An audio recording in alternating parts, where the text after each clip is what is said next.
most gracious and loving God, we come before you today as one big family, praising your holy name, giving thanks to all the things that you have done again in our lives. We thank you for the gift of life and for all the blessings that you are pouring out in each and every one of us. Today, Father, we may please you as we sing praises to your holy name. We may be pleasing aroma to you as we offer our lives. Please fill us with hope, peace, and joy, so that we may enjoy this moment together, fellowshipping with one another, Lord. Give strength and rest, Lord, to those who have weary souls. Please fill the emptiness in our hearts today, and don't let anyone leave this building na hindi po na-touch ng presence mo.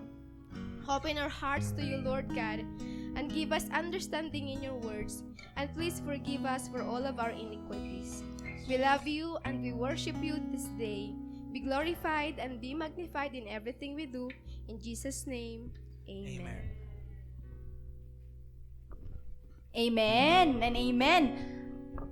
Good morning po ulit sa ating lahat. Napakasaya namin na nandito po kayo ng maaga ngayon. Tunay niyang may himala sa Panginoon. Ayan. So before we start, can we go to at least 5 people? We go around and tell them, I'm so glad that you are here. 5 people, ha? 5 people. Go around.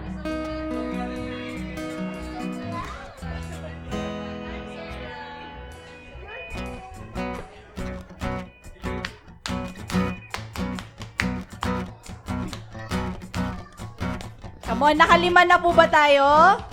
Amen! Lahat po ng nakalima na, sabihin po natin, Amen! Amen! So are we ready to worship the Lord today? Amen! Let's go!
You are glorious.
glorious. Amen? Amen. Kulang pa? Gusto niyo pa? Nabitin. Amen. Says in the song, diba? God is glorious. Shout it out. Shout it out. You know, if you know His good. Who among you here knows that the Lord is good? Amen. It says, shout it out. The Lord is good. Amen. Amen. Amen. Our next song says, all along you were beside me, even when we couldn't tell.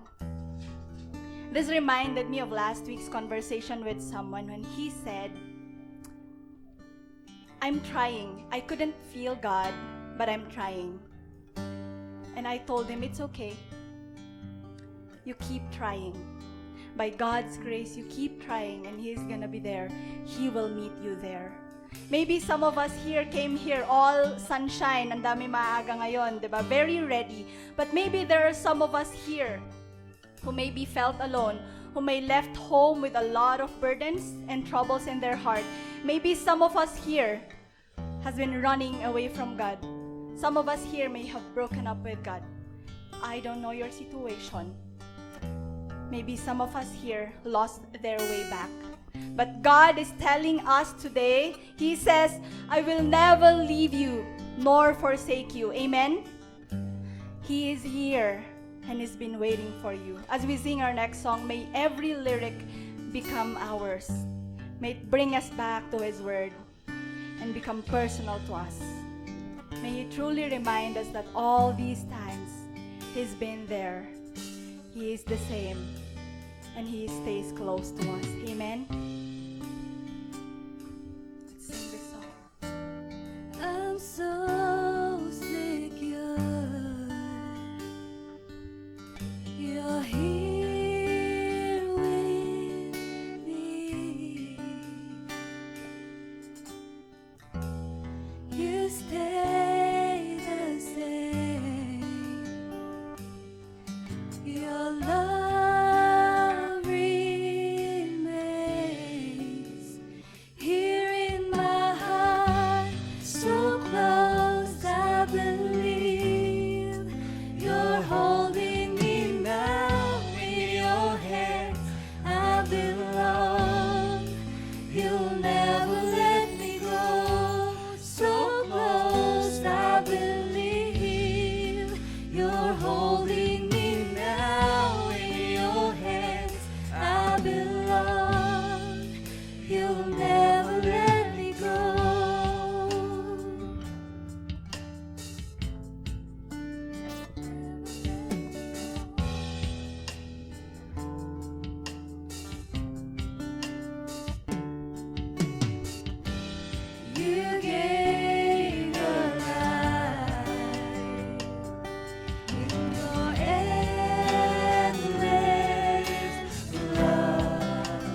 You'll never let me go.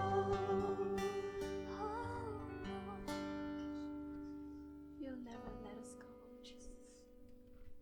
It's true that even during the moments when we don't feel anything at all, He is never absent. He's always been there, and He never left us alone. When I walk through deep waters, I know that you will be with me. When I'm standing in the fire, I will not be overcome. Through the valley of the shadow, I will not fear. I am not alone. I am not alone. You will go before me. You will never leave me. I am not alone. I am not alone. You will go before me. You will never leave me. In the midst of deep sorrow, I see your light is breaking through. The dark of night will not overtake me. I am pressing into you. Lord, you fight my every battle. I will not fear.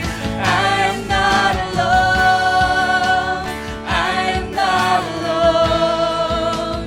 You will go before me.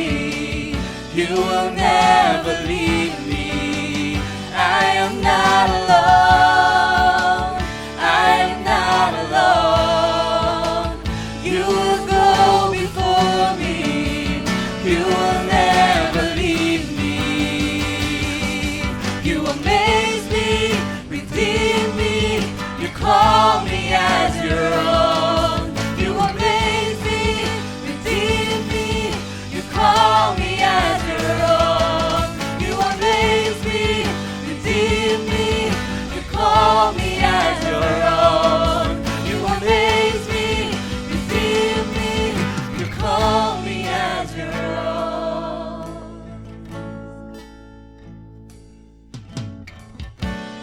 You're my strength, you're my defender.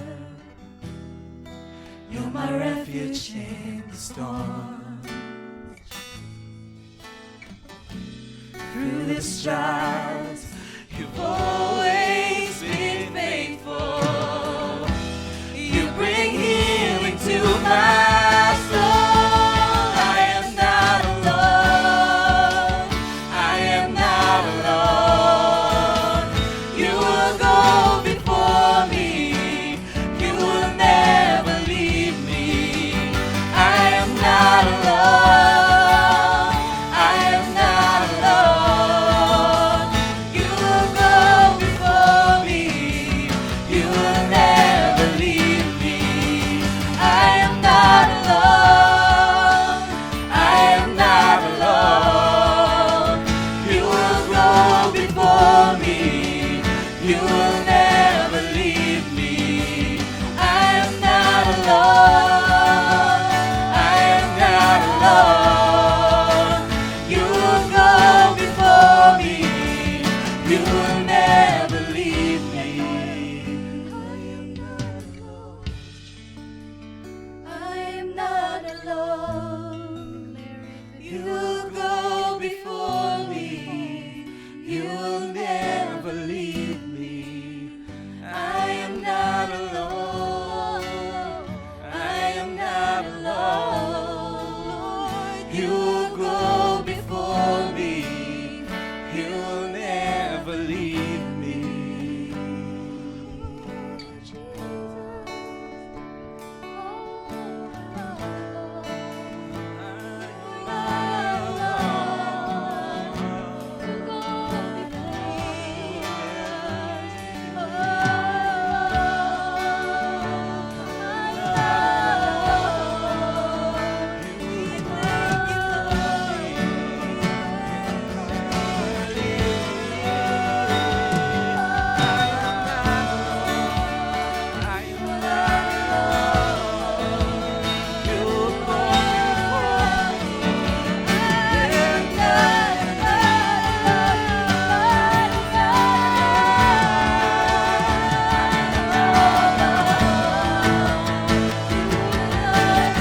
saw us even before we were born.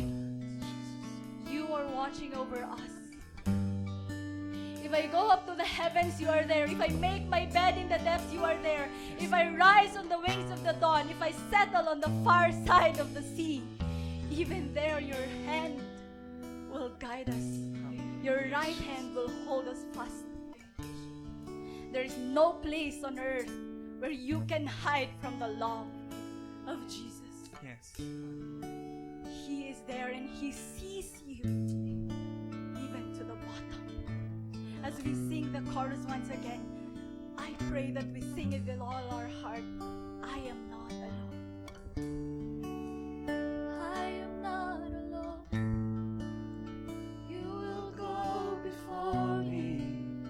You will never Raise your voices to the leave me. Lord. I'm not alone. I am not alone. I am not alone. You will go before me. You will never leave me. I am not alone. I am not alone. You will go before me. You will never leave me.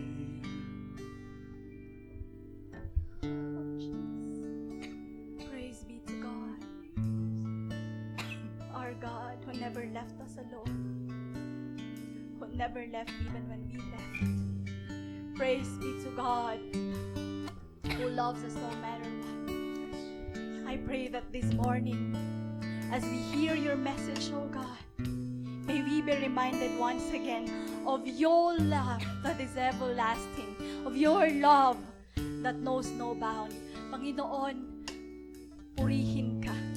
Dakila ang iyong pangalan. Itinataas namin ang pangalan mo, O Diyos. Ikaw ang maitaas sa lugar na ito, Panginoon. We thank you. We love you. We honor you. And we praise you. And all who are blessed by the Lord, say amen and amen and amen. Amen. Bigyan natin ng malakas na palakpak ang Panginoon. Thank you po. Amen. Makakaupo po tayong lahat.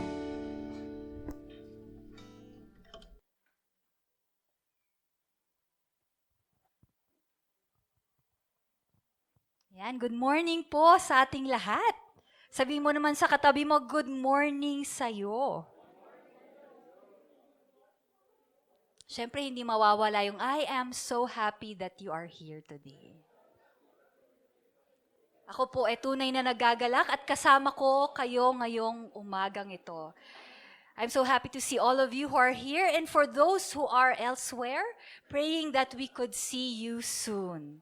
So may I request everyone, all who are able to stand, may I ask everyone to stand and let us read the word of the Lord today.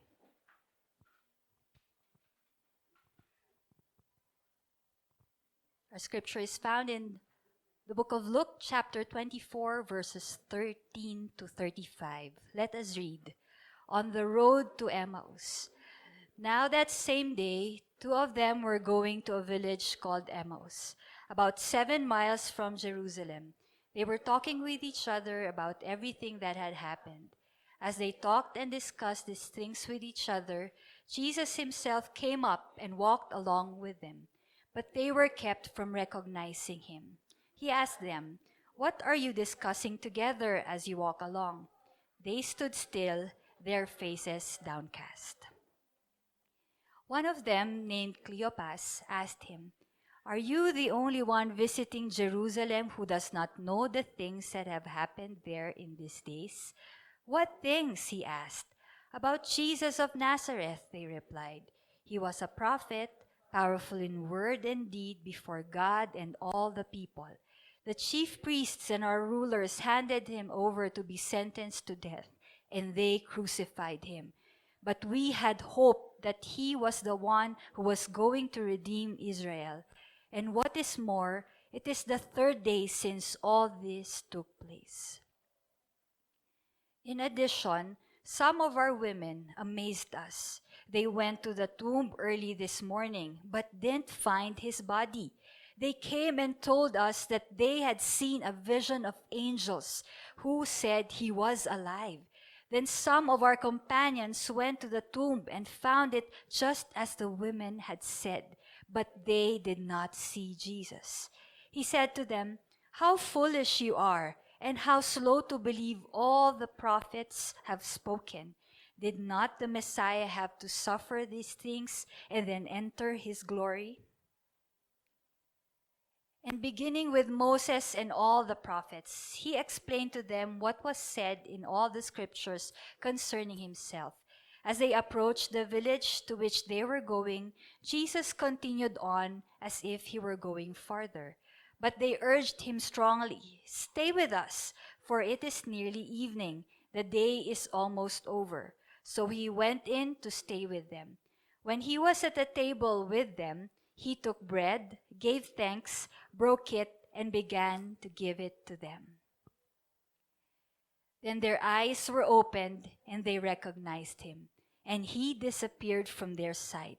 They asked each other, "Were not our hearts burning within us while he talked with us on the road and opened the scripture to us?" They got up and returned at once to Jerusalem.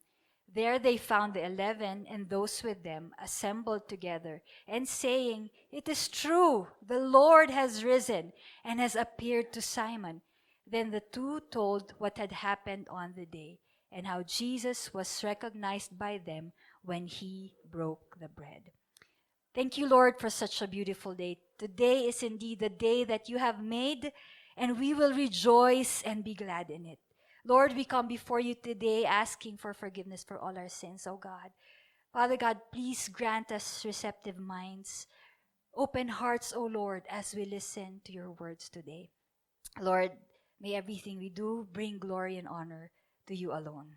Amen and amen. Please be seated. Before we go further, may I call on our recently nakapasang teacher, Teacher Mitch. Come up, please.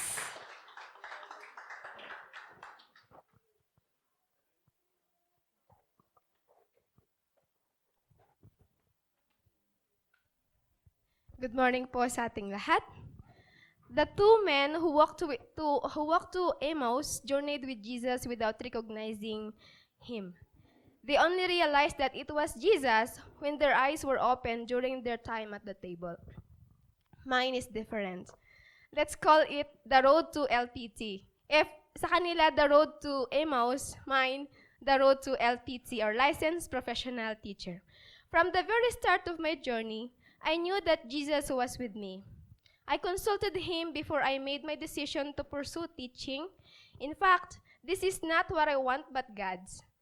My dream is to be a certified public accountant, but maybe God doesn't want me to count money, but rather, He wants me to count souls whose life must be touched. Last February 2018, I asked God for two things, work or study. After conducting a survey, God led me to choose to study in college. I obeyed, and He amazingly provided everything I needed that I never lacked in any aspect. Last year, 2022, I graduated from college. After graduation, I made my plans on what to do next. I have plan A, B, C, and D, but my very goal was to prepare myself for the LET examination.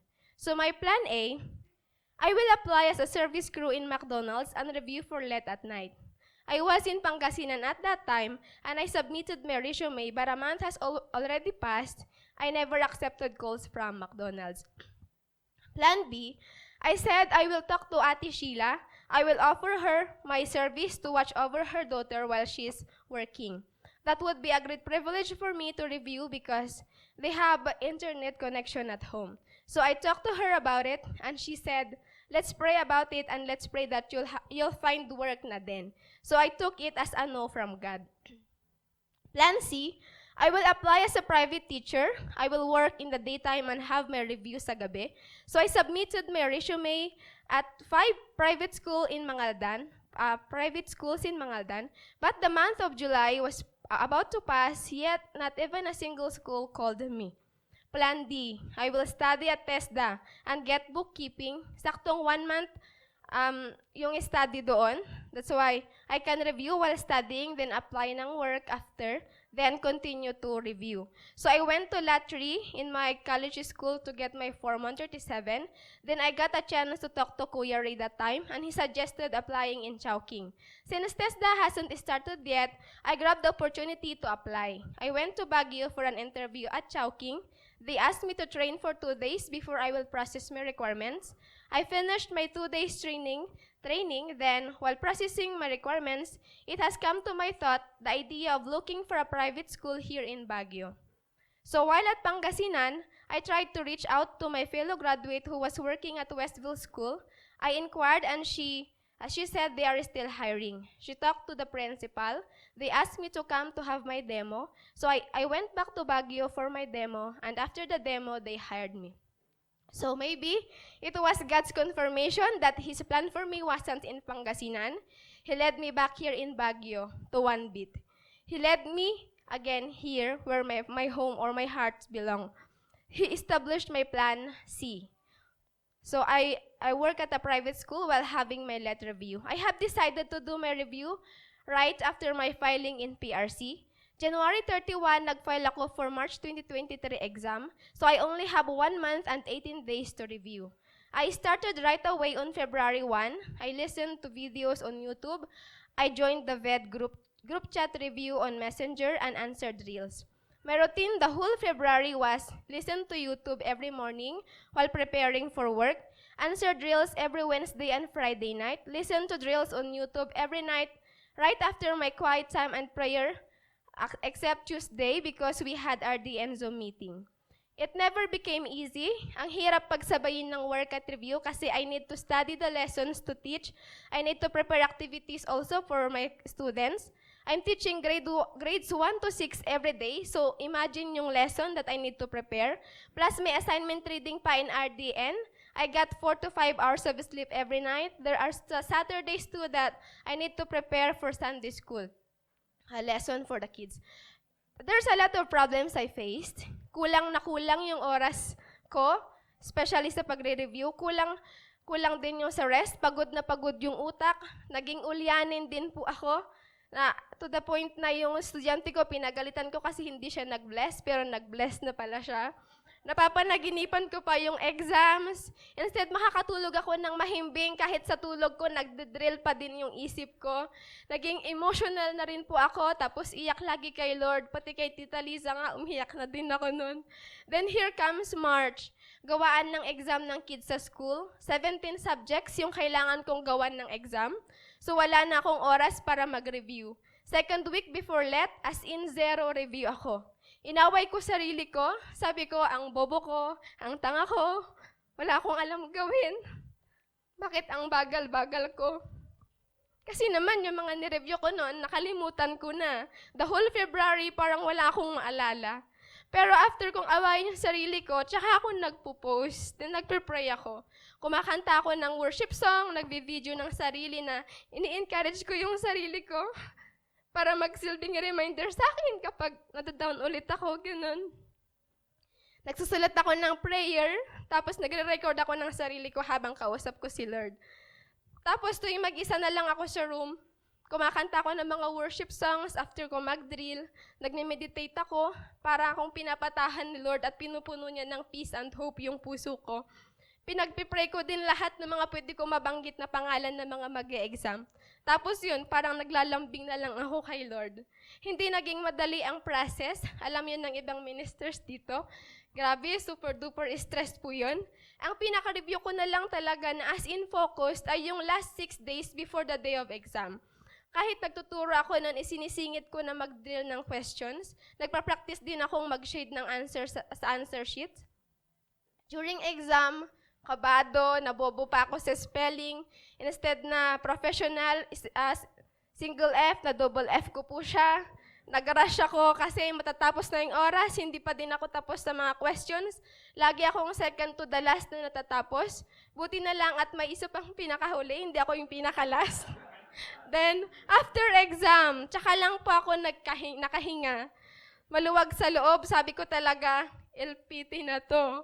Pero, nagpakaba naman sa akin doon yung 3 erasures ko sa answer sheets kasi bawal po magkaroon ng erasure or else baka magkaroon ng problema.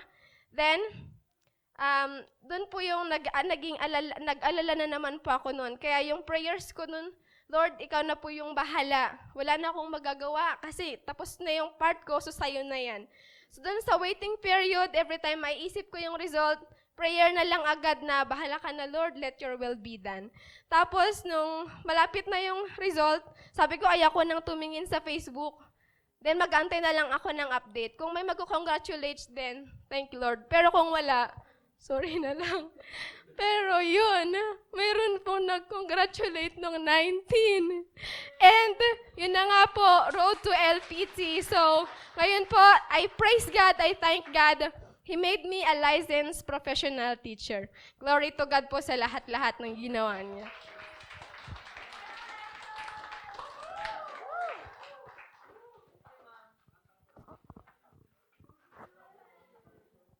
Thank you, Teacher Mitch, for your testimony. Let us once again, bigyan naman upulit natin si Lord ng praises as we clap our hands, di ba? For the life of Teacher Mitch. Marami pa pong kwento yung kay Teacher Mitch, pero mamaya na lang siya. Kausapin nyo na lang. We have read our scripture for today on the encounter or the experience of 2 people on the road to Emmaus. But before we continue, bigyan ko po muna kayo ng background ng ating scripture today. So, familiar tayo every time na magle-Lent. Alam natin yung tungkol sa story ni Jesus, yung tungkol sa crucifixion, sa kanyang resurrection. Alam na natin yun, hindi ko na ikukwento sa inyo yun. But I just want us to put ourselves there during that time. Grabe siguro yung, kasi weekend yun Friday, Saturday. Grabe siguro yung week na yun towards Friday, di ba? Yung week na yun para sa mga followers, sa mga disciples ni Jesus. Grabe siguro yung tension na nararamdaman nila and everything na hindi ko na maintindihan kung ano pang naiisip nila. Lahat ng hopes siguro nila, lahat ng dreams nila nawala nung Friday na yun. When Jesus died on the cross. Nai-imagine niyo po ba yung araw na yun? All of them were just in shock kasi they were hoping na si Jesus yung ipapardon But he was the one crucified. Tapos, parang ang bilis ng pangyayari. Super ang bilis. Dumating si Jesus, tas mamaya yung susunod patay na siya. Our story happened on the promised 3rd day. It was a Friday that Jesus will rise again. So, merong mga kababaihan that day na pumunta sa tomb na kasama yung mga prepared nilang spices para ma-preserve yung body ni Jesus. Pero nung dumating sila doon, na-shock sila kasi wala si Jesus doon. Merong vision ng angel, sabi niya, bakit niya siya hinahanap dito? He is risen. Diba sinabi niya na sa inyo yon before? So itong mga babaeng to, nagmadaling pumunta doon sa 11. 11 na po sila, 11 na lang po, hindi na 12. So, nagmadali silang pumunta doon sa 12. Pero, alam mo yun, parang hindi sila naniniwala dun sa sinabi ng mga babae. So what they did, si Peter and some of them, I think, went to see the tomb for themselves. Pero they saw the same thing. Jesus was not there. They were wondering, what happened? Ano bang nangyari? Nasaan na si Jesus? So, most of the followers, lahat na ng mga ibang followers, diba? Siyempre, ang dami nun, yung mga kasama nila yung 70, kasama nila yung iba pang mga sumusunod sa kanila. Lahat po yun nag-disperse na. They all started going back to their homes. So, this is where our verse starts. Sa scripture natin. Sabi niya sa verse 13, now, that same day, the 2 of them were going to a village called Emmaus, about 7 miles from Jerusalem. And they were talking with each other about everything that had happened. So, the story goes on with these 2 men. Cleopas and another unnamed person. Siguro isipin natin ngayon yung unnamed person. Lagay niyo yung pangalan niyo. Cleopas and Mike, di ba? Cleopas and Sheila. Ayan. Isipin natin, ako yung kasama ni Cleopas nung araw na yon. So, isipin natin, sino ba talaga itong dalawang to? Who are these 2? Hindi po sila kasama sa 12. 11 pala. Hindi rin sila kasama dun sa 70. Siguro kasama na sila sa 70. Kasama na rin siguro sila dun sa mga first followers ni Jesus. So, they were those 2. So, these 2 left the group. Yung mga kasama ni Jesus noon. They left the group who were gathered in Jerusalem and they started to head back home. we assume that Emmaus was the hometown of Cleopas and this unnamed person. Nabanggit kanina, it's about a 7-mile walk from Jerusalem. Baga, wala na eh. Patay na si Jesus. So, might as well just go back home. Yun yung nasa isip nila long time na yun. Na parang, I don't like this tension. Alis muna ako dito sa lugar na to. So, they headed back home. They walked, they talked about what had happened. Alam mo, kahit na di ba, ayaw na nga nila sa Jerusalem, pero habang umuwi sila, yun pa rin yung pinag-uusapan nila. They talked about what happened, they talked about the arrest, they talked about the crucifixion, pinag-usapan din nila yung yung mga sinabi ng mga kababaihan. But we know so little about these two people. Walang masyadong information tungkol sa kanila. But, going to verse 15, as they talked and discussed these things with each other, Jesus himself came up and walked along with them. But they were kept from recognizing them. So, as they were talking, Jesus comes up to walk with them. Ulitin ko, Jesus came up and walked along with them. Hindi po natin alam kung bakit pinili ni Jesus itong dalawang to. Bakit hindi isa dun sa mga 11? Bakit hindi yung mga close friends niya? Bakit itong dalawang to? Hindi natin alam. We don't know the reason, but sinasabi ng Bible scholars na parang they interpreted it as Jesus coming to earth and dying for all people. Hindi niya po nilimit kung sino yung pupuntahan niya. Hindi niya po nilimit kung kanino niya ibibigay yung gift of salvation. He gave it to everyone. He sacrificed His life for all people. He did not select anybody. So, in verse 16, we see here, they were kept from recognizing Him. Why?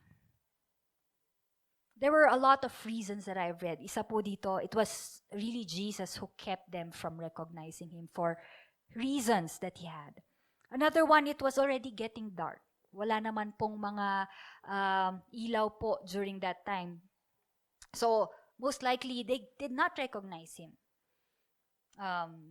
Number 3, alam mo yung thought na kamamatay niya lang eh.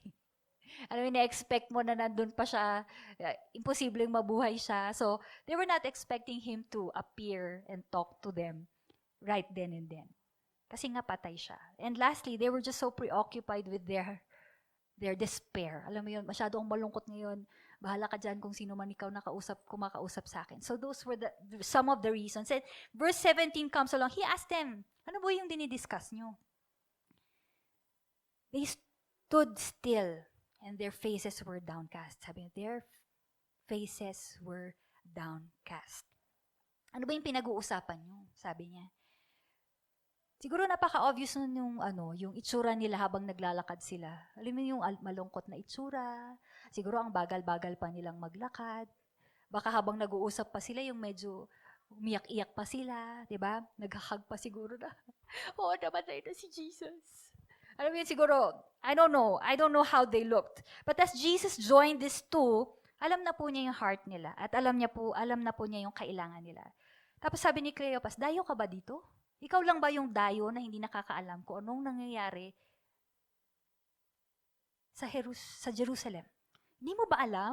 Parang they were, kumbaga ito talagang alam na news.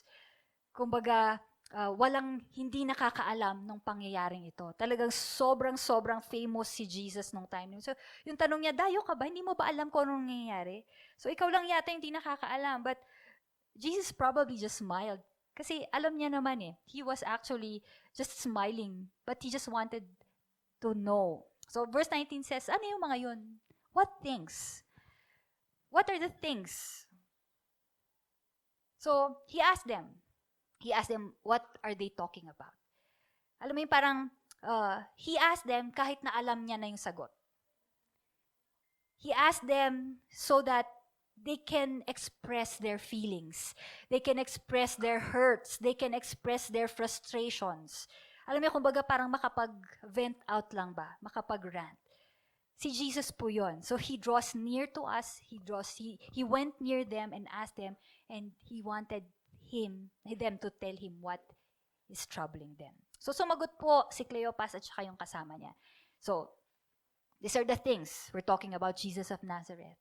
We talked about that he was a prophet. He's very good with his words and his deeds. Love na love namin siya at ng maraming tao, pero galit na galit sa kanya ang mga religious leaders. Tsaka, na-crucify siya at kamamatay niya lang. Alam mo yun yung verse 21, malungkot na verse para sa akin yun. Sabi niya, we had hoped. They hoped that ito yung kanilang savior talaga. But they lost hope.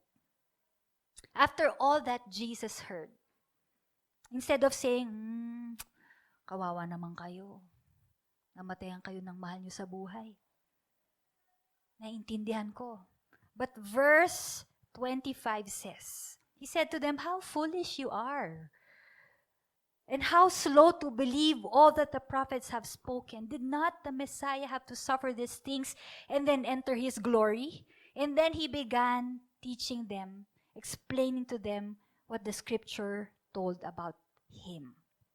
Pinagalitan po sila ni Jesus. Sabi niya, bakit hindi nyo pinaniwalaan lahat? Bakit kukunti lang yung pinaniwalaan nyo? Bakit ang tagal-tagal nyong intindihin? But they were guilty of just choosing what they wanted to believe in the scriptures. Kumbaga, yun lang gusto nilang maintindihan. Kumbaga, they understood that the scripture they understood the scripture based only on their assumptions and how they want to understand it. They should have believed what all the prophets had spoken and that the Messiah would suffer first. That he had to go through all of this.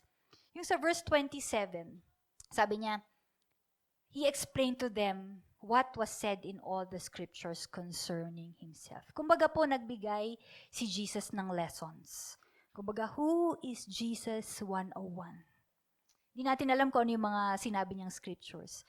Hindi ko alam kung ano yung mga pinoint out niyang mga verses sa Bible. Siguro kinote niya yung Deuteronomy 18:15. Sabi na, the Lord your God will raise up for you a prophet like me from among your own brothers. You must listen to him.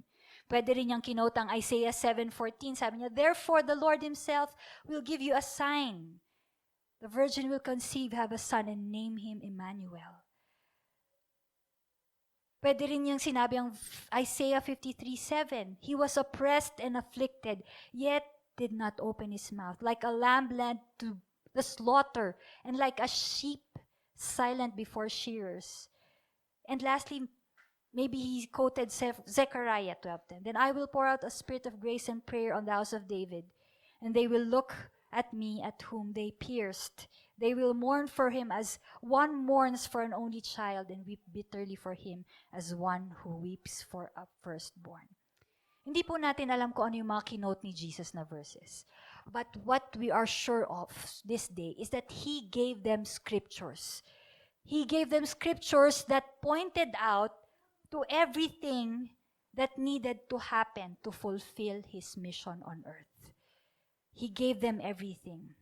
So, just like what Jesus did for these two, tayo po, dapat we have to go back to scriptures, the word of God, to get to know him every day, especially on our difficult days.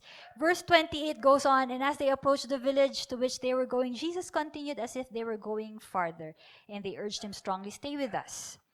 So these two travelers,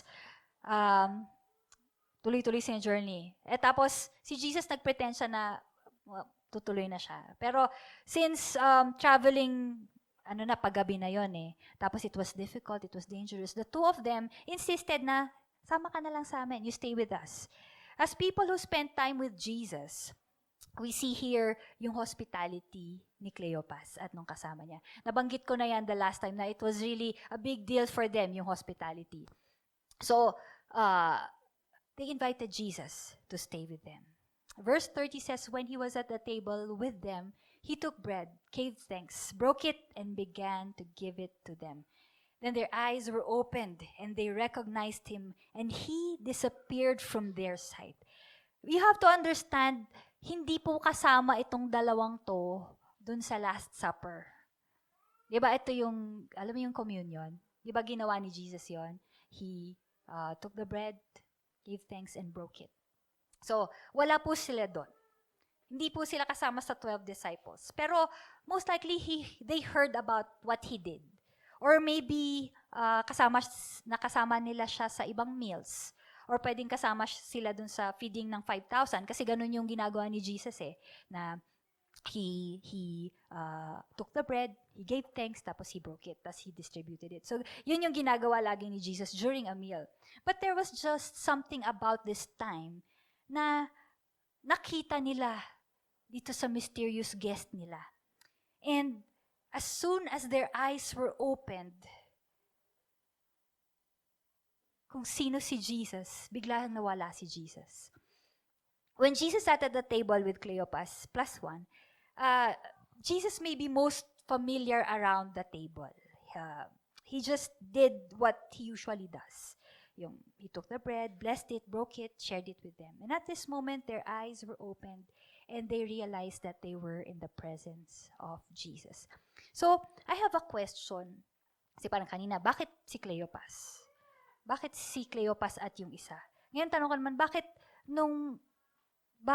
kanina yung tanong ko palang pangalawa is, bakit hindi nila siya na-recognize? Tapos the third question is, bakit nagpakita lang siya dun sa table? Why at the table? Why did Jesus to reveal himself there? Bible scholars believe the fact that Jesus chose to reveal himself at the dinner table. We know that Jesus loves having meals. Diba? Ang dami nating mga stories tungkol sa meals na kasama si Jesus. Noong April, we have At the Table series. Hanggang ngayon, meron pa rin kasi ang dami po talaga. But why at the table? Scholars believe that this was really a big deal kung bakit sa table niya ginawa. I want to read a commentary by Jessica Brody about this. Sabi niya, first, there is something relaxing about the fellowship of the table. There, people are calm, unhurried, there to fill their bellies and rest after a hard day. It's a place of intimacy and friendship, a place where relationships are strengthened. Perhaps this is a metaphor for the church and the sort of evangelism Jesus knew would spread best, rooted in relationships person to person.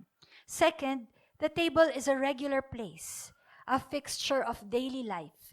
Perhaps this represents the way Jesus wants people to know him on a basic, core, everyday level, practical and authentic, not fancy or fussy, or only for a certain class or rank. He chose the table kasi it was a regular thing. He wanted them to experience him on a regular basis. Hindi lang sa isang fancy na restaurant siguro, but on a regular basis. Verse 32 says, they asked each other, were not our hearts burning while he talked with us on the road? Gusto kong ilagay natin yung sarili natin dun sa situation na yun. Alam yung kumakain kayo, di ba? Ang ganda, may mga pagkain, nakahanda na yun, tapos biglang break the bread, give thanks, tapos distribute. Tapos nung biglang na-realize nila na si Jesus yun, bigla siyang nawala. Guys, bigla siyang nawala. Ano po kayong naramdaman ng dalawa? Kasi kung ako yung natatakot ako, tatakbo siguro ako sa labas. Si Jesus nawala. Alam mo yun, parang, I don't know what they felt, but they said to one another, di mo ba naramdaman yung naramdaman ko? Na parang, parang nagbabaga yung puso ko nung kasama natin siya kahit nung naglalakad pa lang tayo. Iba yung pakiramdam eh. This experience, this encounter with Jesus was just too much for them. Hindi nila ma-explain, hindi nila ma-contain yung sarili nila. And that very dark hour, imagine nyo 7 miles walk from Jerusalem to Emmaus. It was late, it was dangerous, they were tired. But they left for Jerusalem. From Emmaus, they went to Jerusalem. And I believe na yung travel time nila mas mabilis kesa yung papunta sila ng Emmaus. They were not just walking, dragging their feet. They were probably brisk walking, if not running, towards Jerusalem. Just to say that it is true. Jesus is alive. Grabe siguro yun. Alam mo yung, I don't know what they felt. And I don't know how long it took for them to arrive at Jerusalem. But they did. They experienced Jesus. And they just had to tell. Today po, what can we learn from the encounter of Cleopas and his companion on the road to Emmaus? Alam niyo po sa journey natin called life, alam mo, we live each day, one at a time, every day. Doing daily walks, having daily talks, and merong mga days po na gusto nating kalimutan. Meron po ba tayong mga days na gusto nating kalimutan? Huwag na lang pag-usapan, di ba? There are days naman na gusto nating alalahanin. And we just want to tell people of this wonderful day that you had. Hindi naman po laging araw-araw our days are sunshine and fun. But there are days. Merong days. May iba some days. Yung iba, most of their days. Hindi, parang araw-araw na, hindi okay. We have heard Mitchell's story. Pero yung narinig niyo po, ano lang yon? Tip of the iceberg.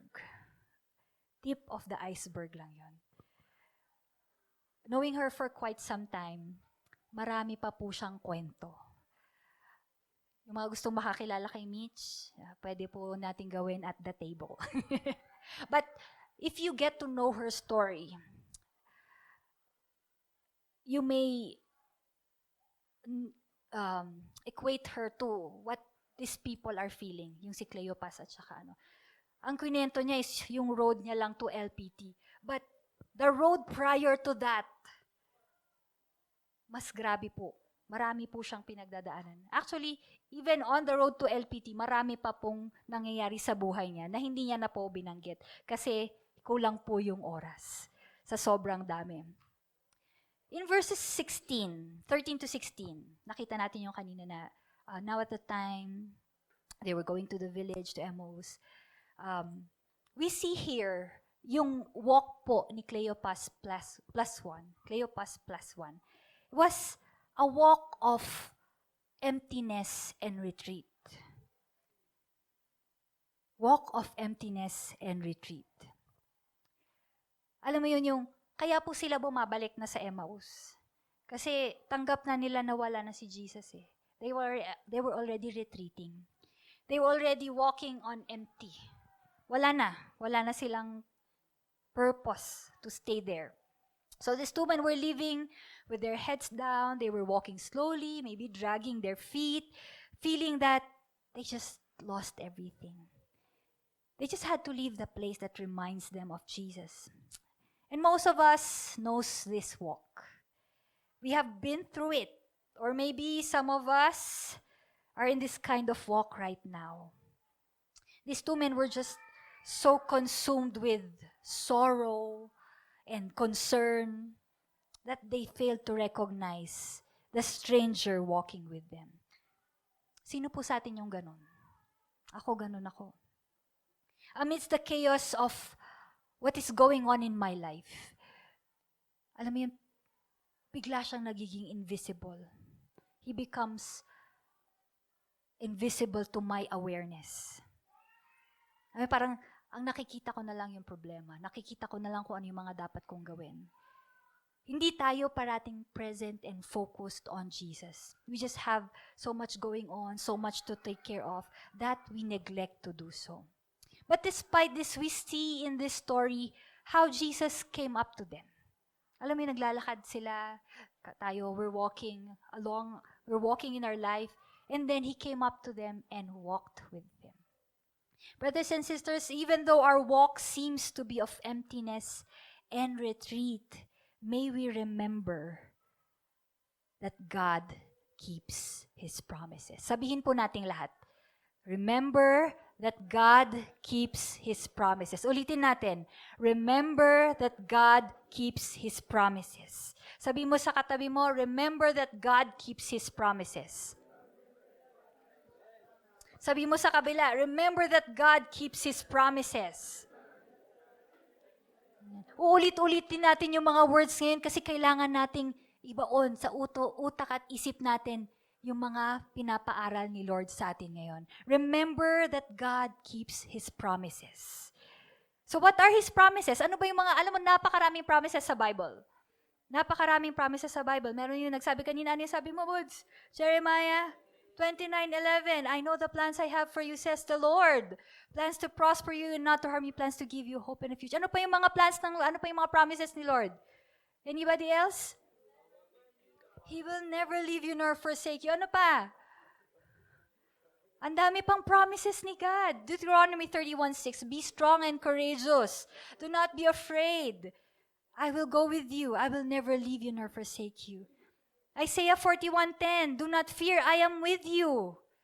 Matthew 11:28, come to me all you are heavily burdened.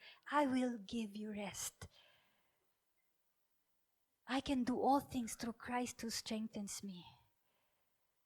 All things are possible with God. The list goes on and on and on and on and on. Kukunti pa lang po yung sinabi ko. In our walk of emptiness and retreat, remember that God keeps His promises. Sabihin natin, let God keeps His promises. Hebrews 10:23 says, let us hold unswervingly to the hope we profess, for He who promised is faithful. He who promised is faithful.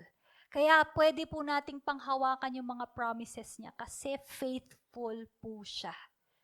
He will keep His word. Going on further in verses 17 to 21, He asked them, what are you discussing? And their faces were downcast. We can see here that yung walk po nila, it's not just a walk of emptiness and retreat. But also it is a walk of grief and hopelessness. It was a walk of grief and hopelessness. Alam mo tong story to, it's a story of, kung titingnan mo siya sa una, it's utter sadness and apparent hopelessness. Obvious to obvious yung pagka-hopeless nila. They were grieving kasi si Jesus. Alam mo, nawala na si Jesus, namatay na siya. Itong Jesus na to, siya yung hope nila for redemption. Yung pagkamatay niya, yung humiliating na crucifixion niya, yung pag-bury nila sa kanya. Parang everything in them died as well. Everything that they hoped for was also buried in that grave. They were so hopeless and they were grieving. Sabi nila doon, we had hope. Sabi doon sa verse, we had hope. We had hoped. Past tense. With hope. Yung empty na yun, na-empty na, wala na. I imagine them deciding to get out of the city, to see a different place, just to ease their pain. I imagine them walking 7 miles, going home with a slow pace, grieving, hopeless. Most of us, if not all of us in some way, have experienced this. Nakaka-drain po ng energy ang mawalan ng pag-asa at malungkot. And once that hope is gone, alam mo, wala nang point mag-move on. Parang para saan pa? Bakit pa? There are some of you I know who went through something and doesn't want to go to church anymore. Sabi, bakit pa? Masama na ako dati. Sinubukan ko namang maging mabait eh. Bakit pa? They did not see any point anymore of going on. These 2 men were grieving not only because of the death of someone that they love, but also because they already lost hope. All of that was gone. Alam niyo po yung verse 21 para sa akin, ang lungkot-lungkot na verse. He said, but we had hoped. past tense na agad. The cause of their grief is that they already lost hope. Alam mo yung tinawag niya na si Jesus na he was a prophet. Hindi niya na po tinawag na Jesus was the Messiah or Jesus is Christ. They lost all hope. Maski yung news mula sa mga kababaihan didn't even spark anything in them. They even neglected, hindi naman kung ano-ano sinasabi nitong mga babaeng to. Hindi totoo yan. They thought, Jesus is dead. Isa rin siya sa mga prophet na mga nauna na nangamatay din. Walang pagkakaiba. Hindi siya pwedeng maging Messiah kasi nga namatay eh. He can't be the Messiah who will liberate us kasi wala na, nandun siya, nakaburol. In our life, when things are tough, when we lose our jobs, when we lose something, our loved ones, or something bad happens, and Jesus seems so distant or even invisible, it's easy to say, maybe He is not God. Maybe He's not as powerful as I thought. Or maybe He's not as great as the Bible seems to say. Pero mali pong mag-isip ng ganito. When we are struggling, when we're fatigued or frustrated and can see or feel Jesus, the only thing that we can think about is or are the wrong things that are happening in our lives. Maybe we should pause and check our memories. Parang yung ginawa ni Mitch. She paused. Am I being selective in what I'm remembering? He has been good to me. Bakit siya mag-stop ngayon? Alam mo, every time I hear that song, yung kinanta natin kanina, it's a very old song. The song said, all along, you were beside me, even if I couldn't tell. Through the years, you showed me more of you. Imagine, all along, you were beside me. Sometimes we do not realize it just because we are looking at the problem so big in front of us, forgetting that He is with us all along. Pati yung footprints in the sand. Hindi natin alam, tinitingnan natin yung footprints. Sabi natin, isa na lang yung footprints. Iniwan na ako. He didn't know that He was carrying us during that time. Just because we are so focused on the negative, the not so good things that are happening, we forget that God is with us all along. He is with you. He is present. He is present in our situation now. Jesus wants Cleopas +1 to know that although things look hopeless and they might have doubts, that they just have to go back to Scripture. Realize that everything was already planned. Nasabi na niya yun before that He had to suffer. It was all part of God's plan. He knows. Alam niyo po, we experience heartbreak kasi we think God should do something based on our knowledge or on how we understand His Word. Alam mo yun, parang we get disappointed kasi hindi nasusunod yung gusto natin kasi akala natin yun yung sinasabi ng Bible. Alam mo yung parang tipong sabi, I can do all things through Christ who strengthens me, pero hindi naman. O kaya naman yung tipong, by His stripes, I am healed. Pero hanggang ngayon, bakit hindi pa rin? May sakit pa rin ako. Alam mo yun yung, we limit the word of the Lord based on how we want to understand it. We get discouraged and think God has let us down, that He has disappointed us. But the problem is not God. The problem is us. We find ourselves hurting and despairing and do not find that Scripture speaks to our situation. Alam mo yung, it's either kasi we do not know the Scripture well enough or we do not believe it fully. Kaya tayo nadi-disappoint. So despite of us, or despite of Cleopas and +1 walking in grief and hopelessness, let us go back to Scripture and remember who God is. Sabihin natin lahat, remember. Sabihin mo sa katabi mo. Sa kabila. Sabihin mo sa sarili mo, remember who God is. As we continue saying it over and over, I hope it sticks to your mind and in your heart yung mga sinasabi ng ating Panginoon ngayong araw na to. Remember who God is. What the scriptures say on who God is. Genesis 1:1, in the beginning God created the heavens and the earth. He's our creator. Isaiah 44:6, this is what the Lord says, Israel's King and Redeemer, the Lord Almighty, I'm the first, I'm the last. Apart from me, there is no God. John 3:16, God so loved the world that He gave His only Son. Whoever believes in Him will not perish but have eternal life. He is our Savior. John 17:3, now this is eternal life, that they know you, the one true God, Jesus Christ, whom you've sent. Psalm 86:5, you, Lord, are forgiving and good, abounding in love in all who call you. Jesus is forgiving. At ang dami pa po ulit verses sa Bible. Nagsasabi kung sino si Jesus. Let us go back to Scripture. So many more. List goes on and on and on and on about who Jesus is. He is the fulfillment of it all. So ano po yung application dito? Let's look at the Scripture. When you can see what Jesus is doing in your life or hindi mo nakikita, go back to the Scripture. Go to the Bible.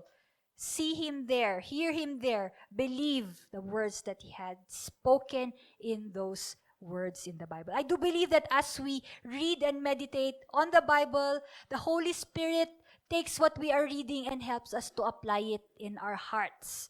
So as you're reading the Scripture, apply it in your heart. When you can see Jesus or hear Him, look to the Scriptures. In our walk of grief and hopelessness, remember who God is. Sabihin natin ulit, remember who God is. Ecclesiastes 12:1 says, remember your Creator in the days of your youth, before the days of trouble come and the years approach when you will say, I find no pleasure in them. Sinasabi po dito, remember the days of your youth. Sabihin natin, hindi naman ako youth. Wala, ano ba yung age ng youth ngayon? Hanggang 44?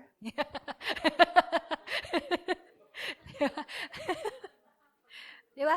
Sinasabi po dito, remember your Creator in the days of your youth. Ang sinasabi, what I understand about this is remember your Creator now.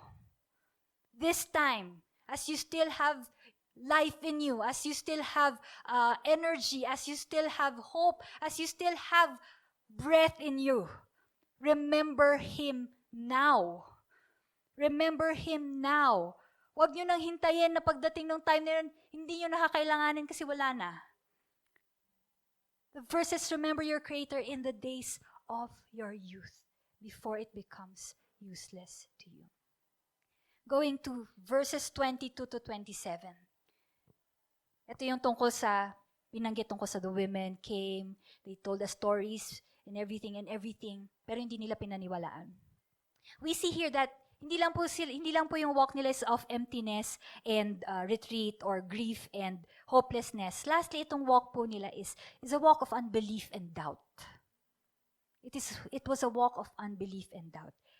Yung sa verse 27, ulitin ko po yung sinabi ko kanina na nagbigay po si Jesus ng lesson 101, who Jesus was. Alam mo yun, yung kumbaga, hindi natin alam kung ano yung mga sinabi niya, kung ano yung mga kinote niya, kung saan siya nagsimula, kung ano yung ending niya, but what we know is He taught them Scripture, telling them of who He is. I believe na ang dami niyang naturo. Siguro na-cover niya lahat. Kasi imagine mo, 7 miles yun.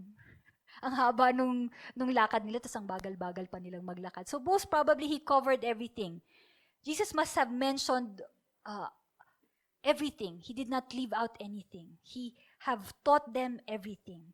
Kasi He needed them to know, He needed to show them rather. He needed to show them that this scripture showed who He is. Ito yung witness kung sino siya.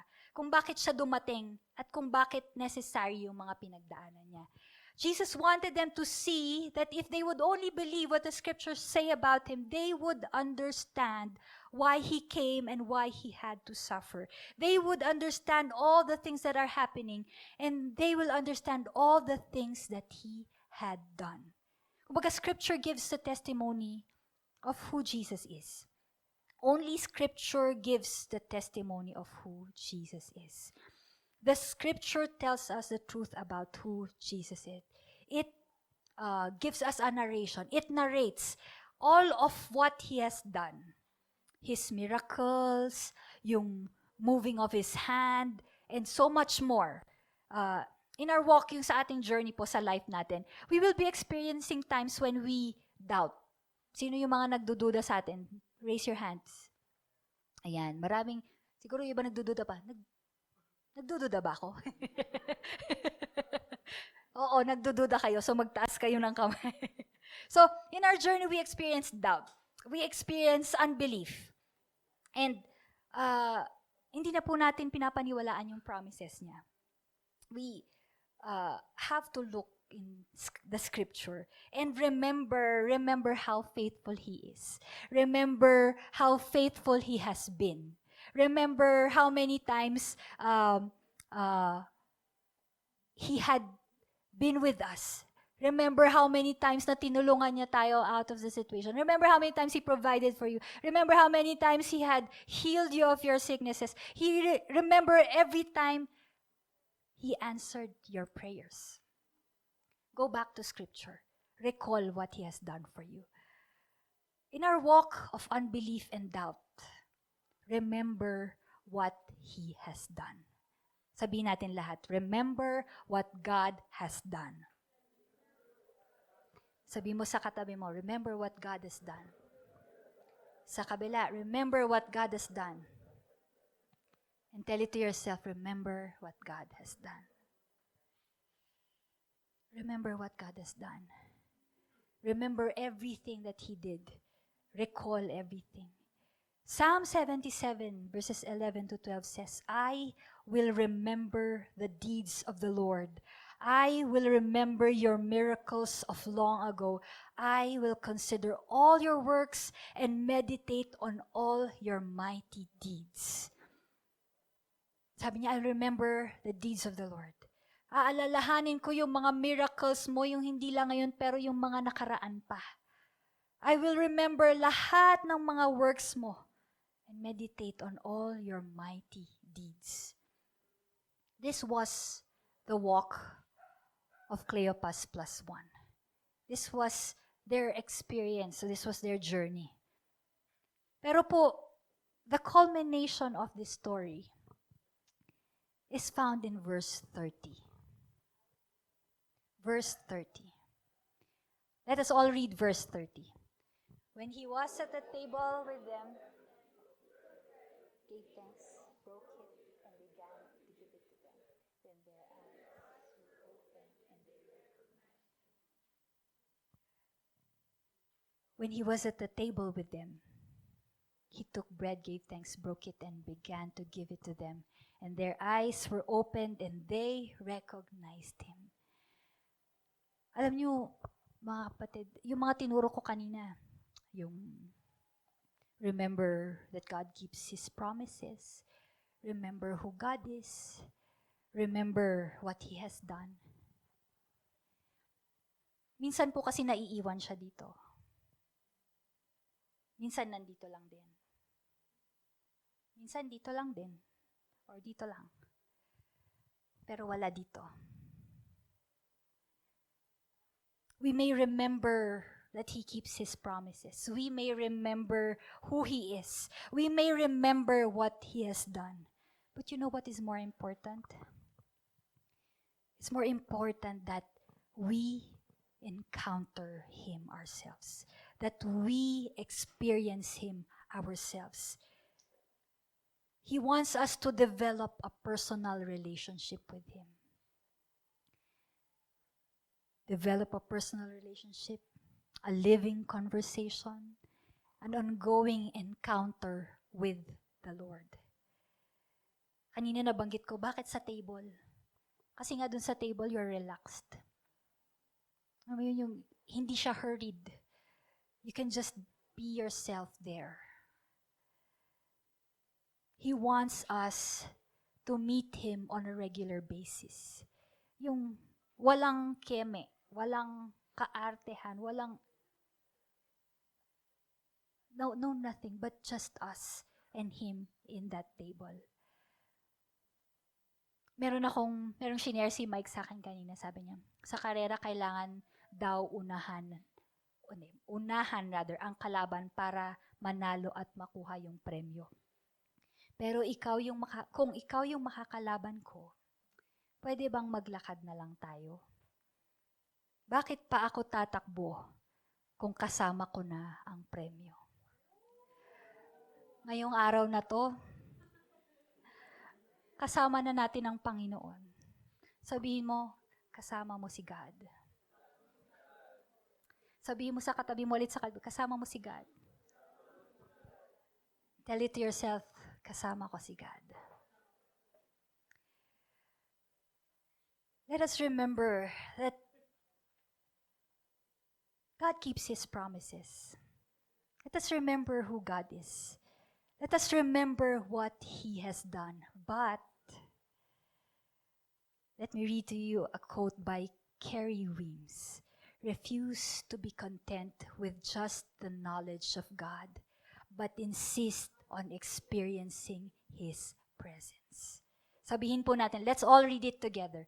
Refuse to be content with just the knowledge of God, but insist on experiencing His presence.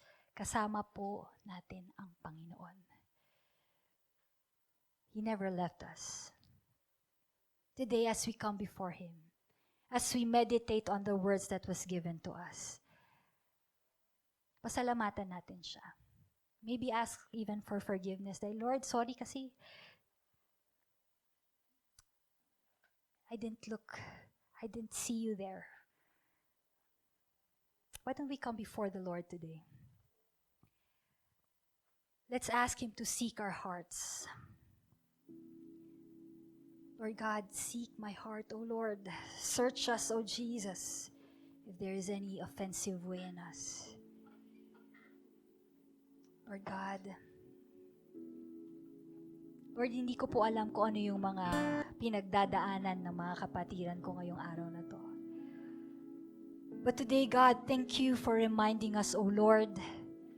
Thank you for the story of Cleopas plus one in their road to Emmaus, O Lord God.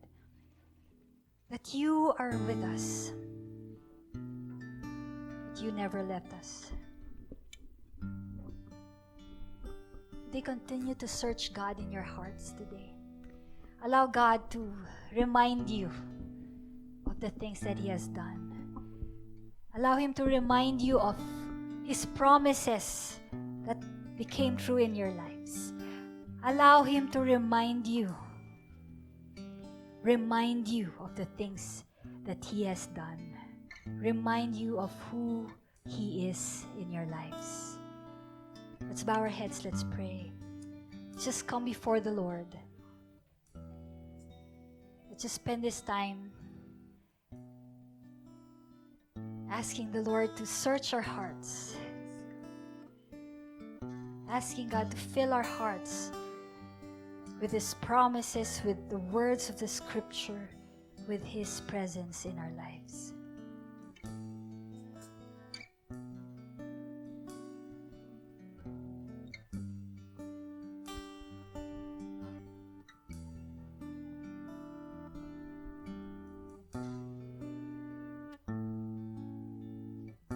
As we continue to be in the presence of the Lord, in the stillness, in the quiet,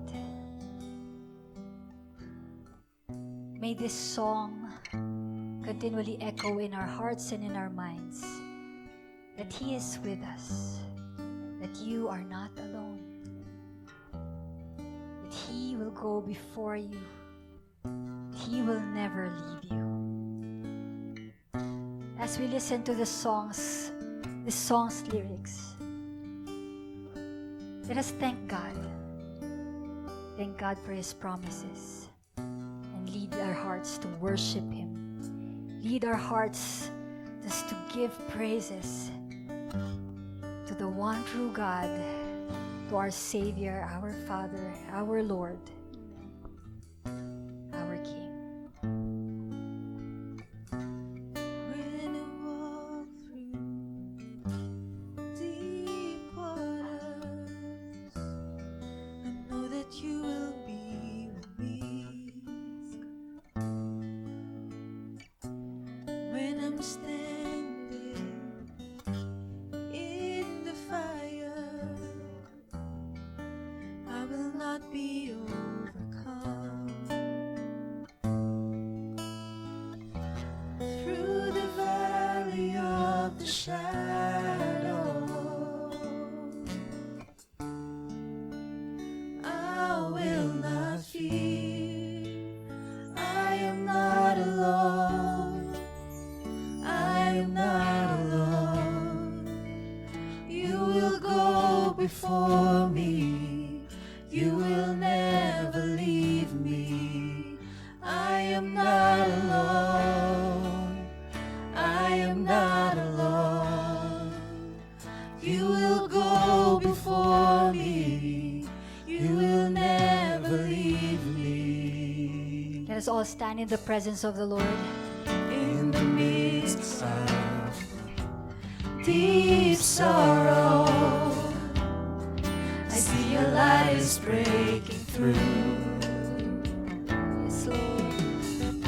The dark of night will not overtake me. I am pressing into you. Oh, Lord. Lord, you fight my every battle. Yes, Lord. And I will not fear. I am not alone. I am not alone. You will go before me. You will never leave me. I am not alone. I am not alone. You will go before me. You will never leave me. You amaze me, redeem me. You call me as your own. You amaze me, redeem me. You call me as your own. You amaze me, redeem me. You call me as your own. You amaze me, redeem me. You call me as your own.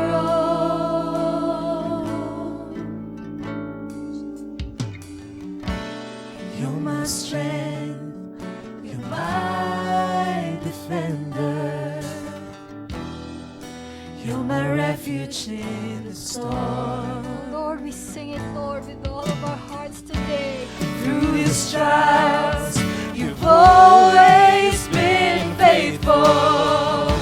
You bring healing to my soul. I am not alone. I am not alone. You will go before me. You will never leave me. I am not alone. I am not alone. You will go before me. You will never leave me. I am not alone. I am not alone. You will never leave me. You will go before me. You will never leave me. You will always be there. I am not alone. I am not alone. You will go before me. You will never leave me. Never leave me alone. Lord, we thank you, God. Thank you for your word today, oh Lord.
Lord, forgive us, O God. Dahil minsan, Panginoon, we forget. We do not recognize that you are with us, O God. That we allow the problems, the trials, our situations, O Lord, to overcome us, O Lord. Lord, nahayaan namin, Panginoon, na kainin kami, Lord, ng situation namin. Forgetting, O Lord, na kasama ka namin, Panginoon. Lord, we thank you today that He who promised is faithful.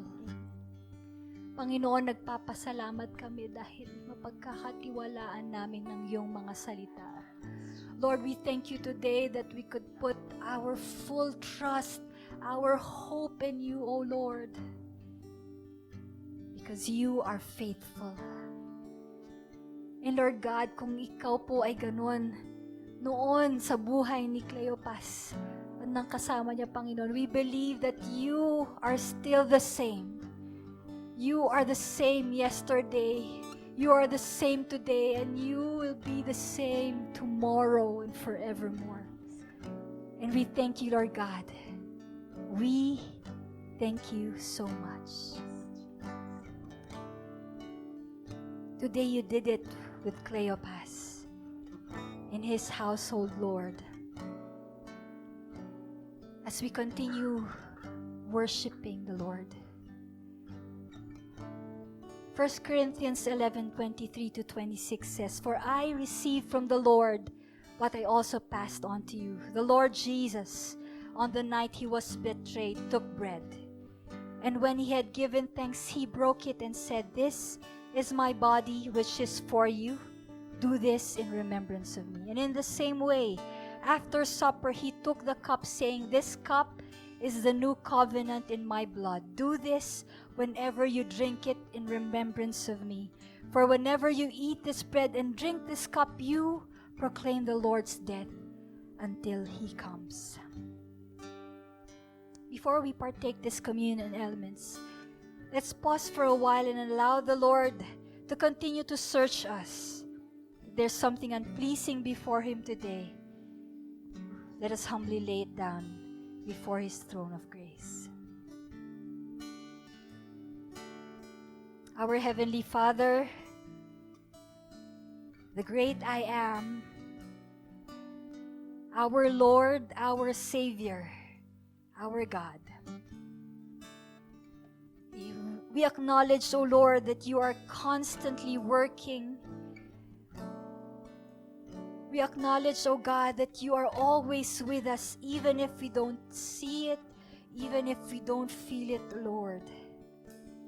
God, today as we partake of this communion elements, Lord, if there is anything unpleasing before you today, we humbly come before you, asking for forgiveness, O Lord, for your mercy and your grace. Lord, we confess to you all our sins, O God, both known and unknown. To you, God, who knows everything. Today, Lord, we thank you for your grace and your love overflowing, Lord God, in our lives. Today, God, be glorified, be magnified. In Jesus' name we pray. Amen and amen. Communion will be done in a processional manner. The ministers of the church will be serving communion elements in front. And if you wish to partake of the elements, may we request you to form lines in the middle. And as you approach the front, kindly get each one of the elements and partake it immediately. You may begin.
Amen. So, sino po yung na-bless? Palakpakan po natin yung Panginoon. Hallelujah, Jesus. Thank you po. So, ako na naman. So, the last time, it's time for giving. So, before we give, we would like to encourage you or exhort why we have to give. Bakit kailangan natin magbigay? Last time I talked about dito na lang. Last time I talked about tithes. Okay. Tithe is a law to God. So, just like Garden of Eden, there's a law for you to stay in that garden. Bawal mong kainin yung bunga sa puno ng knowledge of good and evil. Okay? So just like giving, for you to stay in the blessings of God, you have to maintain tithing to God. So that's number 1. Number 2, I talk about tithes. It has limit. So tenth, sabi natin tenth. So that's limit. Aside from that, so kung lower yung binibigay mo kay God, 9 or 8 or 5, that's giving. You give to God. That's you receive your reward, okay? So there's very specific si Lord sa tenth, so tithes. On the afternoon that day, I talk about access. So when tithe is an access to the blessings of God. So kung gaano kayaman yung Panginoon natin, tithe become an access to that. Okay? So kung makikita nyo dito, yung universe, kung gaano kayaman ng Diyos, wala pa yan. May heaven pa. So nakikita ng physical na trinatry ng science i-describe or i-explain. It's just a physical world. Other than that, is mas malaki pa, it's heaven. So kung gaano kayaman ng Diyos, tithing is an access to that riches of God.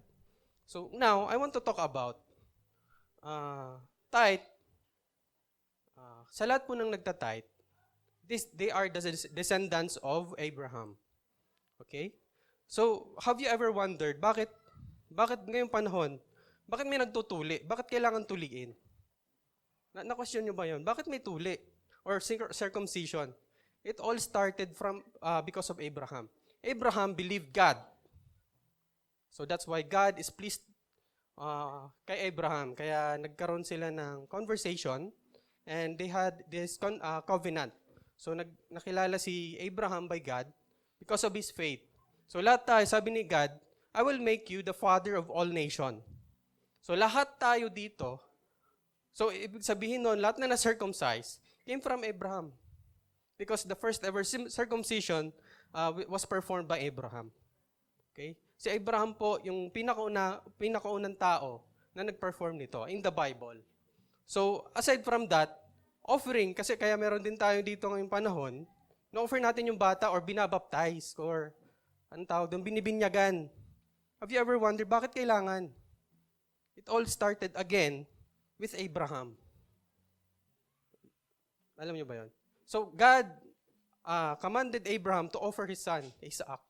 So, kaya ngayon, sa ibang religion, meron tayong tinatawag na binyag. Sa ibang churches, tinatawag natin yung offering. So, ino-offer natin yung bata kay God. So, ngayon, the first ever tithe ever done in the Bible, in the history, was with Abraham. So, because God called Abraham faithful or righteous because of his faith, ngayon, he will become the father of all nations. Lahat po tayo po nandito kasi we are descendants of Abraham. Tama po ba? Amen? We believe God, that's why we become descendants of Abraham. So right now, we perform, siguro lahat tayo dito, lahat ng lalaki, tuli. Or kung meron ba hindi? Si pastor daw. Because we are descendants of Abraham. Sino ba sa atin hindi nabinyagan or na-offer yung baby pa lang tayo? Lahat tayo. Hello? So tithing is also significance for the descendants of Abraham because this is how Abraham was blessed by God. Because he gave the 10th of all his spoils during war. So doon nag-umpisa in the book of Genesis chapter 14, verse 18 to 20. So babasahin ko na lang dito. Then Melchizedek, king of Salem, brought out bread and wine. He was priest of God Most High. And he blessed Abraham, saying, Blessed be Abram by God Most High, of heaven and earth, and praise be to God Most High, who delivered your enemies into your hand. Abraham gave him a tenth of everything. So during that time, bakit nagbigay si Abraham? Because nanalo sila sa war. Ngayon, yung panahon natin ngayon, di na natin kailangan pang humawak ng espada para lang tayo manalo, para lang tayo magkaroon ng blessing. God prepared everything for us, lalo sa mga bata. Meron ng mga churches, meron ng mga schools.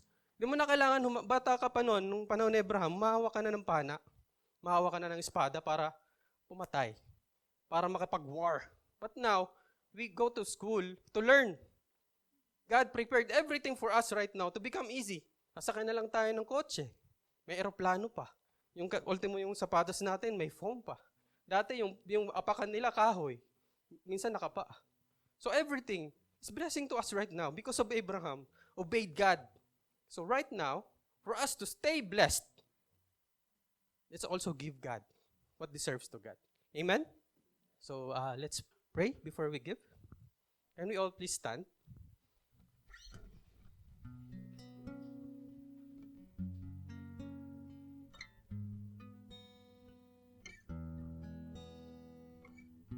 Heavenly Father, we thank you for calling us, giving us this faith, Lord God, in believing you. Thank you, Lord, for Abraham, that we become descendants of him. Panginoon, punuin mo po ang aming bahay, Panginoon, ng pagpapala. Hindi lang po sa physical, kundi sa spiritual na pagmamahalan, peace, at kung ano pa, Panginoon, na pleasant sa iyo, Panginoon. Panginoon, kami po ay nagpapakumbaba. Hindi po kami able magbigay dahil it's all because of you, Lord, who gave us. Everything that we needed, you have provided everything unto us in our life to become easy. And more importantly, Lord God, you call us here in this church where you are present, where you are alive, where you are, Father God, is lifted high. We thank you and bless your name, Jesus. This we pray. Amen. Magbigay na po tayo, mga kapatid. Lahat po ng descendant ni Abraham magbigay.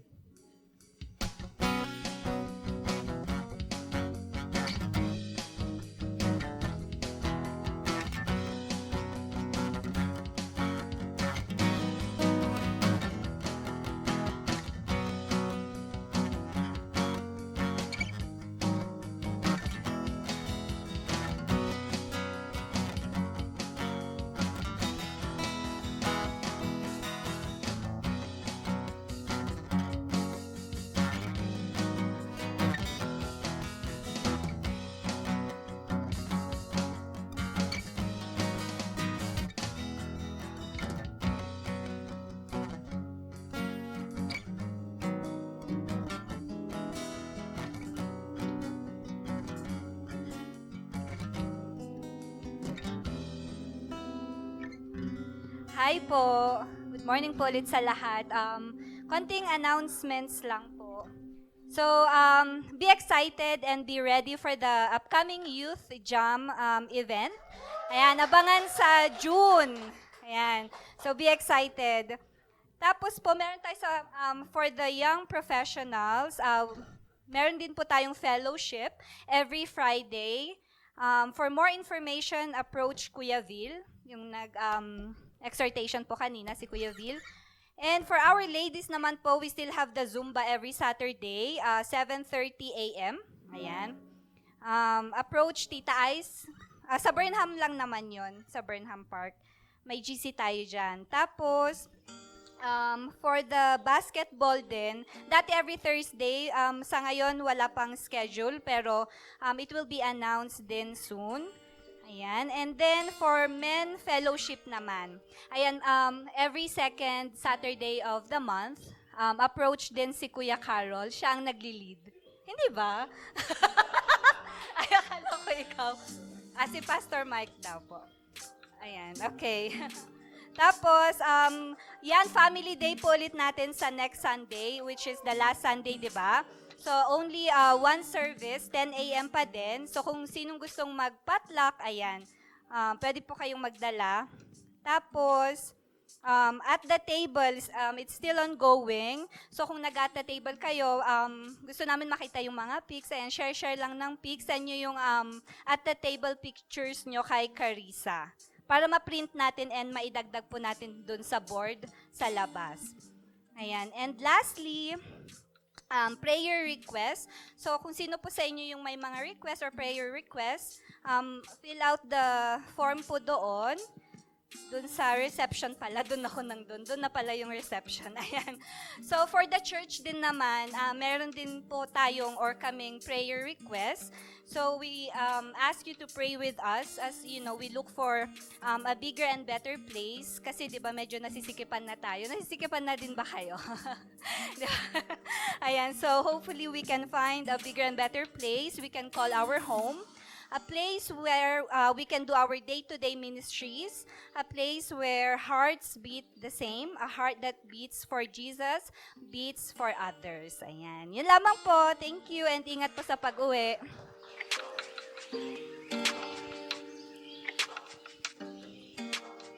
Another thing po pala, we have this new ministry that we have established siguro 2 weeks ago. Kung nakita niyo po yung prayer ministry, prayer chain po yon. Initially po, we do it every Saturday and we do it every hour. May mga nagko-cover every hour. If you wish to be part of it, mag-signify lang po kayo, magsabi kayo or mag-message kayo sa GC para maisama po namin kayo. Our goal is not only Saturday. Sa sobrang dami na lang gustong mag-pray, meron na pong schedule ng Monday, Tuesday, Wednesday, Thursday, Friday. Okay po ba? Amen. So, tayo po lahat ay tumayo.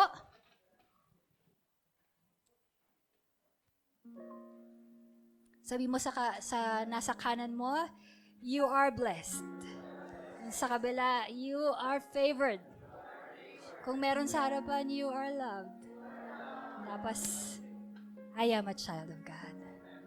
Let's raise our hands to the heaven. Father God in heaven, we are in awe of your moving. We are in awe of your great love for us. Lord, we are just so grateful and thankful, O Lord, for reminding us today, O Lord, that indeed you are with us. That you will never leave us nor forsake us, O Lord. You always continue, Lord God, to look to you, O Lord, for everything. Focused on you, O Lord, not on the things that are happening to us or around us, O God. Lord, thank you once again. Father God, all glory to you. Now unto him who is able to do immeasurably more than all we ask or imagine, according to his power that is at work within us. To him be glory in the church and in Christ Jesus throughout all generations, forever and ever. And everybody says, amen and amen. God bless everyone. Have a blessed week.